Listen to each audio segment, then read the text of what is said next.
آواز حق پریزنٹس حضرت اویس قرنی اور فرمان مصطفیٰ صلی اللہ علیہ وسلم۔ وہاں فاصلوں کی زیادتی سے عنایتوں میں کمی نہیں، کوئی دور رہ کر اویس ہے، کوئی پاس رہ کر بلال ہے۔ محترم ناظرین، السلام علیکم ورحمۃ اللہ وبرکاتہ۔ آج میں ایسے شخصیت کے احوال بیان کرنے جا رہا ہوں جن کے متعلق ہمارے نبی کریم صلی اللہ علیہ وسلم نے ارشاد فرمایا، اویس احسان و مہربانی کے اعتبار سے بہترین تابعین میں سے ہے۔ بعض اوقات چہرہ مبارک یمن کی جانب کر کے حضور فرمایا کرتے تھے، میں یمن کی جانب سے رحمت کی ہوا آتی ہوئی پاتا ہوں۔ ناظرین، جن سے میری مراد سید التابعین امام العارفین حضرت اویس قرنی رضی اللہ تعالیٰ عنہ ہے۔ آپ کا نام اویس قبیلہ قرن کے رہنے والے تھے، اسی لیے قرنی کہلائے، اور آپ کی کنیت ابو الخیر ہے۔ نبی کریم صلی اللہ علیہ وسلم آپ کی تعریف بیان کرتے ہوئے فرماتے ہیں کہ روز محشر کو اویس کو 70,000 فرشتوں کے ساتھ جو ان کے ہم شبیہ ہوں گے جنت میں داخل کیا جائے گا، تاکہ مخلوق ایک خدا ان کی شناخت نہ کر سکے سوائے اس کے جس کو اللہ تعالیٰ دیدار سے مشرف کرنا چاہے۔ اس لیے کہ آپ خلوت نشین ہو کر مخلوق سے اس روپوشی اختیار کی محض اس لیے کہ آپ کو کوئی برگزیدہ اور خدا رسیدہ تصور نہ کرے۔ اسی مصلحت کے پیش نظر روز محشر آپ کی پردہ قائم رکھی جائے گی۔ ناظرین، جب محبوب خدا صلی اللہ علیہ وسلم اپنے اصحاب کے درمیان آپ کا ذکر خیر کر رہے تھے تو اصحاب نے فرمایا کہ یا رسول اللہ صلی اللہ علیہ وسلم، کیا ہم بھی کبھی ان سے ملاقات کر سکیں گے؟ تو آپ صلی اللہ علیہ وسلم نے ارشاد فرمایا، نہیں، البتہ عمر اور علی کی ملاقات ان سے ہوگی۔ ان کے داہنے ہاتھ پر سفید نشان ہوگا۔ اور حضرت عمر اور حضرت علی رضی اللہ تعالیٰ عنہ کو مخاطب کر کے کہا کہ جب تم ان سے ملو تو میرا سلام کہنا اور میری امت کی بخشش کی دعا کے لیے کہنا۔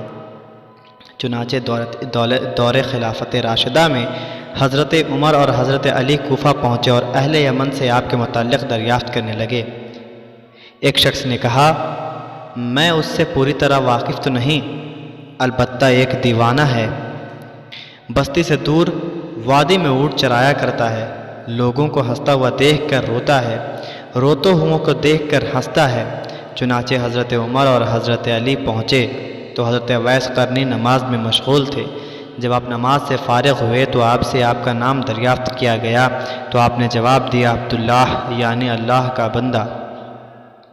حضرت عمر نے اصرار کیا تو آپ نے اپنا اصل نام اویس بتایا۔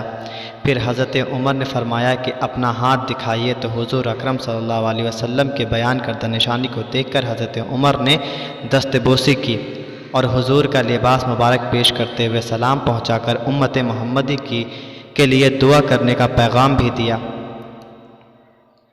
اویس قرنی رضی اللہ تعالیٰ عنہ فرمانے لگے کہ اچھی طرح دیکھ لیں، شاید وہ کوئی اور ہو۔ تو حضرت عمر نے فرمایا کہ حضور نے ہمیں جو نشانیاں بتائی تھیں وہ تمام آپ کے اندر موجود ہے۔ یہ سن کر حضرت اویس قرنی حضور صلی اللہ علیہ وسلم کا لباس مبارک لیا اور ذرا سا دور جا کر لباس کو سامنے رکھ دیا اور دعا کرنے لگے کہ اے اللہ، جب تک تو امت محمدی کی مغفرت نہ کر دیتا ہے تب تک میں حضور کا لباس مبارک نہیں پہنوں گا۔ غیب سے ندا آئی کہ تیری سفارش پر کچھ لوگوں کو بخش دیا گیا ہے۔ پھر دعا میں مشغول رہے، پھر غیب سے آواز آئی کہ تیری سفارش پر لوگوں کو بخش دیا گیا ہے۔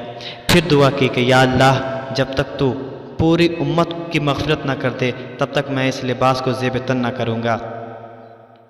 غیب سے آواز آئی کہ جا، تیری سفارش پر میں نے آدھی امت کو بخش دیا ہے۔ اسی طرح آپ دعا میں مشغول تھے کہ حضرت عمر اور حضرت علی آ گئے تو آپ نے فرمایا کہ آپ حضرات کیوں آ گئے؟ جب تک میں پوری امت کی مغفرت نہ کروا لیتا اس وقت تک میں لباس زیب تن نہ کرتا۔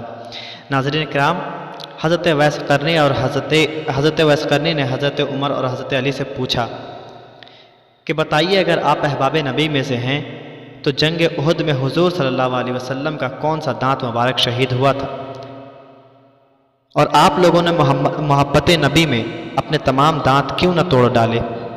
یہ کہہ کر آپ اپنے تمام ٹوٹے ہوئے دانت دکھا کر کہا، جب دانت مبارک شہید ہوا تو میں اپنا ایک دانت توڑ لیا، پھر خیال آیا کہ شاید میرے محبوب کا کوئی دوسرا دانت شہید ہوا ہے، اسی طرح میں نے اپنے ایک ایک کر کے تمام دانت توڑ ڈالے، تب جا کر مجھے سکون نصیب ہوا۔ یہ سن کر اور یہ دیکھ کر اور اس طرح کی محبت کو ملاحظہ کر کے دونوں اصحاب پر رقت طاری ہو گئی اور اندازہ لگایا کہ یہی پاس ادب کا حق ہوتا ہے۔ ناظرین، اس واقعے کو سننے کے بعد حضرت عمر رضی اللہ تعالیٰ عنہ آپ سے سوال کرنے لگے کہ اگر آپ حضور اکرم صلی اللہ علیہ وسلم سے اتنی ہی محبت رکھتے ہیں، اتنی ہی الفت تھی ان سے، تو آپ ملنے کیوں نہیں آئے؟ ان کا دیدار روبرو کیوں نہیں کیا؟